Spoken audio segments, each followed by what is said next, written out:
Dear students, मैं आप लोगों को अब सेट्स पढ़ा चुका हूँ। अब आप लोगों को रिलेशन के बारे में पढ़ा रहे हैं। तो रिलेशन तो एक चैप्टर है ये रिलेशन, लेकिन इसमें हम आप लोगों को बता रहे हैं पहले आर्डर पेयर के बारे में, Cartesian product of two sets के बारे में बता रहे हैं कि दो सेट्स का कार्टेशियन प्रोडक्ट हम लोग कैसे करते हैं, आर्डर पेयर क्या होता है, इसके बारे में हम आपको बताते हैं। जैसे देखिए आर्डर पेयर,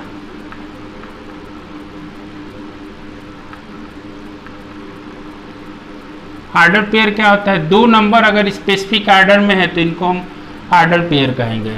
जैसे ए और बी है तो हम जानते हैं कि फर्स्ट कोऑर्डिनेट एक्स का होता है और सेकंड कोऑर्डिनेट वाई का होता है। जैसे 4 5 भी होगा तो हमको तुरंत पता है कि फर्स्ट कोऑर्डिनेट 4 है, यानी एक्स की वैल्यू 4 है और वाई की वैल्यू 5 है। तो ये स्पेसिफिक आर्डर हो गया। अब इक्वलिटी ऑफ आर्डर पेयर, तो एक equality of order pair, equality of order pair, तो आर्डर पेयर की इक्वलिटी क्या होती है। जिससे देखिए दो आर्डर पेयर है, suppose that A B is equal to c d, ये दोनों ही अगर बराबर है, इक्वल है, तो ये तभी इक्वल हो सकता है जब A is equal to B, A is equal to C and B is equal to D. यानी फर्स्ट आर्डर फर्स्ट के बराबर होगा और सेकंड वाला सेकंड के बराबर होगा, तो हम कहेंगे इसको इक्वलिटी ऑफ आर्डर पेयर। जैसे सपोज कीजिए x, y is equal to 4 5, अगर ये इक्वल है पहले ही से तो निश्चित रूप से x is equal to 4 and y is equal to 5 हो जाएगा। इसको हम कहेंगे इक्वलिटी ऑफ आर्डर पेयर। अब आपको बताते हैं Cartesian product of two sets. अब देखिए Cartesian product of two sets क्या होता है। तो let capital A and capital B be two non empty sets. हम लोग मान ली कि कैपिटल ए और कैपिटल बी दो नॉन एम्प्टी सेट्स हैं। Then the Cartesian product of A and B is the set denoted by A cross B. यानी अगर कैपिटल ए और कैपिटल बी दो नॉन एम्प्टी सेट्स हैं तो इनकी कार्टेशियन प्रोडक्ट को हम लोग ए क्रॉस बी से रिप्रेजेंट करेंगे, consisting of all order pair a b. और ये किस तरह से बनेगा, जब ए क्रॉस बी निकालेंगे तो ये इसी आर्डर पेयर के रूप में बनेगा, ए कमा बी के रूप में बनेगा, such that small a belongs to capital A, छोटा वाला कैपिटल ए से बिलोंग करेगा, and small b belongs to capital B. अब जिससे A cross B a b होगा तो यह निश्चित रूप से पहला जो एलिमेंट होगा ए से बिलोंग करेगा और जो दूसरा एलिमेंट होगा वो कैपिटल बी से बिलोंग करेगा। अब एक नोट बताते हैं आपको और ध्यान से देखिए नोट।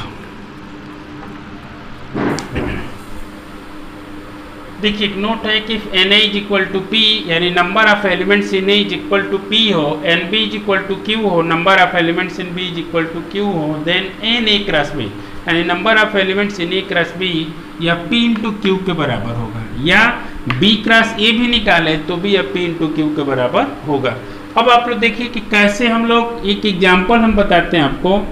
से ए इज इक्वल टू 2 3 और b इज इक्वल टू 4 5, तो a क्रॉस b पहले हम आपको निकाल के दिखाएं कि a क्रॉस b हम कैसे निकालते हैं। देखिए 2 3 और 4 5, तो अब हम ऐसा नहीं करेंगे कि 2 4 जा 8, 2 4 हो जाएगा, 2 5 हो जाएगा, 3 4 होगा और 3 5 हो जाएगा।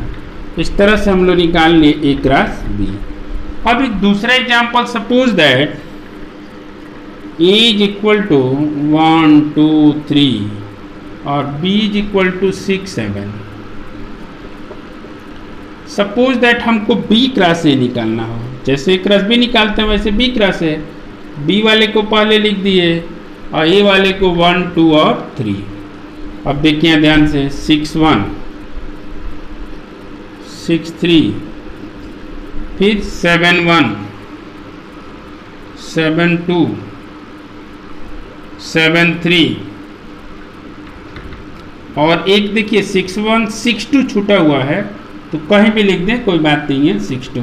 इस तरह से हम लोग ए क्रॉस बी भी निकालते हैं और बी क्रॉस ए भी निकालते हैं। अगर इसी का सपोज दैट हमको बी क्रॉस ए निकालना होगा तो देखिए इसका बी क्रॉस ए हम कैसे निकालते हैं। ये तो ए क्रॉस बी हो गया। अब हम लोग माने थे ए इज इक्वल टू 1 2 3 और b is equal to 6 mm। अभी b क्रॉस ए हम निकाले हैं, अगर हमको a क्रॉस b निकालना होगा तो a वाले एलिमेंट को पहले लिख देंगे, फिर b वाले को लिखेंगे और तुरंत a क्रॉस b माने 1 6 1 7, फिर 2 6 2 7 3 6 और 3 7। इस तरह से हम लोग a क्रॉस b और b क्रॉस a। तो अब देखिए, अभी हम एक फार्मूला लिखवाए थे कि Na is equal to p, Nb is equal to q, तो Na क्रॉस b या b क्रॉस a या p इंटू क्यू होगा। तो इससे इसका टैली करा दिया जाए। देखिए यहाँ पे Na इज इक्वल टू 3 है, Nb इज इक्वल टू 2 है, तो ये बताइए Na क्रॉस b 3 इंटू 2 यानी 6 आना चाहिए। देखिए तो आया है 1 2 3 4 5 6 आया ना 6। इसका मतलब कि जो नोट लिखवाए थे वो नोट सही है। तो इस तरह से हम दो कार्टेशियन प्रोडक्ट का दो सेट्स का कार्टेशियन प्रोडक्ट फाइंड करते हैं, a क्रॉस b और b क्रॉस a, और डायरेक्ट हम पता कर सकते हैं। जैसे क्वेश्चन आ जाए कि if a set has 5 elements and another set has 3 element, तो what are the number of elements in a cross b। तो तुरंत अब कह दें कि if a set capital A has 5 element and another set B has 3 element, तो find the elements of Na cross B, यानी तुरंत हम 5 इंटू 3 कर देंगे तो A क्रॉस B में टोटल 15 एलिमेंट्स हो जाएंगे। अब हम एक इक्वलिटी ऑफ ऑर्डर पेयर के बारे में बताए थे, तो एक इस टाइप का भी क्वेश्चन आएगा। अब देखिए एक इस टाइप का क्वेश्चन आ सकता है कि find the value of A and B if a plus 3 comma b minus 2 is equal to 5 comma 1। अब हम जैसे इसका कंपेयर करेंगे तो a plus 3 is equal to 5, यानी फर्स्ट वाला फर्स्ट के बराबर अभी बताए हैं और सेकंड वाला सेकंड कोऑर्डिनेट के बराबर होगा। तो यहाँ से यह हो जाएगा एंड ये भी ले ले b minus 2 is equal to 1। This implies that a is equal to 5 minus 3 and b is equal to 1 plus 2। तो this implies that a is equal to 2 and b is equal to 3। इस तरह से हम लोग a और b का value find कर लेते हैं कि a इज इक्वल टू कितना होगा और b इज इक्वल टू कितना होगा जब इस तरह का क्वेश्चन दिया होगा तब। अब एक ये आ जाएगा जिसे सपोज कीजिए a इज इक्वल टू 1 2 3 दे दें। अब क्वेश्चन में कहे कि find a cross a। Suppose कीजिए क्वेश्चन है a is equal to 1 2 3 find a cross a, यानी 3 बार इसका क्रॉस प्रोडक्ट करने के लिए कहें तो पहला काम हम लोग ये करेंगे a क्रॉस a निकालेंगे, माने 1 2 3 और क्रॉस 1 2 3। अब देखिए ध्यान से, इसमें इससे करेंगे तो 1 1 1 2 1 3, फिर 2 से करेंगे तो 2 1 2 2 2 3, फिर 3 से करेंगे तो 3 1 3 2 और 3 3। अभी तो हम a क्रॉस a निकालें, हमको निकालना है a cross a, triple a cross a। तो अब यहाँ देखिए a क्रॉस a, इसका वैल्यू रख दे पहले 1 1 1 2 1 3, फिर 2 1 2 2 2 3, फिर 3 1 3 2 3 3, उसके बाद क्रॉस 1 2, फिर a की वैल्यू रख देंगे। पहले a क्रॉस a की वैल्यू रख दिए, फिर वैल्यू रख दिए a का। अब हम लोग a क्रॉस a निकालेंगे तो एक बार पहले का पहले के साथ, यानी यह हो जाएगा 1 1 1, इसका दूसरे के साथ 1 1 2, फिर 1 1 3, अब इसका पहला हुआ, अब इसके साथ करेंगे तो यह हो जाएगा 1 2 1 1 2 2, माने ये और उसके बाद ये, फिर ये और ये और ये, अब 1 2 3। अभी तो केवल हम लोग पहले से किए, नहीं पहले से कर दिए और दूसरे से कर दिए, अब हम इससे करने जा रहे हैं तो 1 3 1,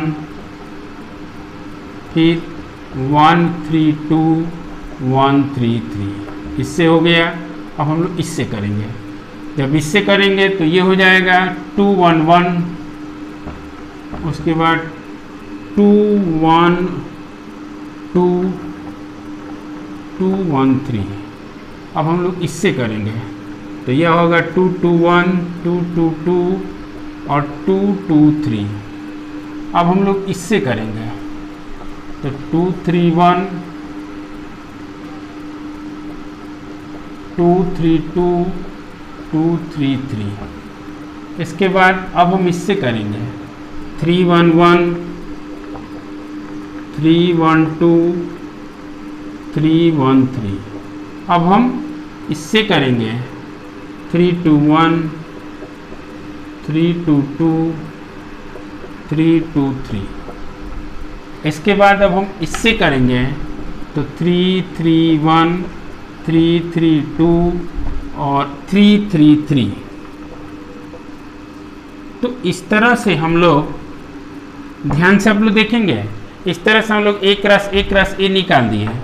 तो अब कैसे निकाले, एक बार एक क्रॉस ए निकाल दिया गया, फिर इसकी वैल्यू रख दिए, फिर क्रॉस ए रख दिए।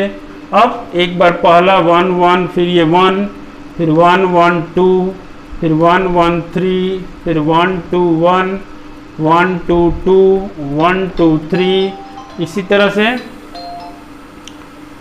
1 3 1, 1 3 2, फिर 1 3 3। इसी तरह से 2 का 3 का 4 का सबका मल्टीप्लाई कर दिए तो इसका भी वही आएगा। देखिए 1 2 3 4 5 6 7 8 9, 9 है और 3 इसमें है तो 9 3 जो 27।